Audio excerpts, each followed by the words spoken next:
ఈ ఏడాదిలో most awaited మూవీగా pan world లెవెల్లో జూన్ 27న చాలా గ్రాండ్గా థియేటర్లోకి వచ్చింది కల్కి 2898 ఏడీ. అనుకున్నట్టుగానే ఈ సినిమాకు మొదటి రోజు భారీ ఓపెనింగ్స్ వచ్చాయి. ఫస్ట్ డే 191.5 కోట్లు గ్రాస్ వసూలు చేసింది.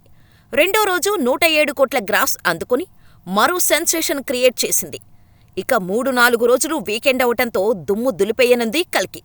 దీంతో రోజుకు 100 కోట్లతో వరుసగా హ్యాట్రిక్ సెంచరీతో పాటు 4 రోజుల్లో 4 సెంచరీలతో రికార్డు క్రియేట్ చేయనున్నాడు ప్రభాస్. అసలు ఇప్పటివరకు ఈ రికార్డు ఎవరూ టచ్ చేయలేదనే చెప్పాలి. రోజుకు 100 కోట్ల కలెక్షన్స్ రాబట్టగల కటౌట్ కేవలం ప్రభాస్కే సొంతం. అంతేకాదు, ఇండియన్ బాక్సాఫీస్ దగ్గర ఉన్న టాప్ 100 క్రోర్స్ ఓపెనింగ్స్ మూవీస్లో ప్రభాస్ సినిమాలే 5 ఉండటమంటే మామూలు విషయం కాదు. ఇదే కాదు, 5 సినిమాలతో ట్రిపుల్ సెంచరీ కొట్టిన హీరోగా మరో కొత్త రికార్డు సెట్ చేసుకున్నాడు డార్లింగ్.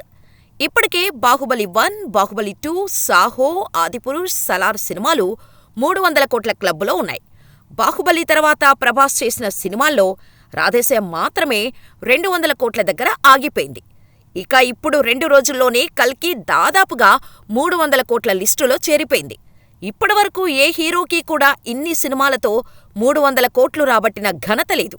కానీ ప్రభాస్ మాత్రం 100 కోట్లు కొల్లగొడుతూ బాక్సాఫీస్ని షేక్ చేస్తున్నాడు.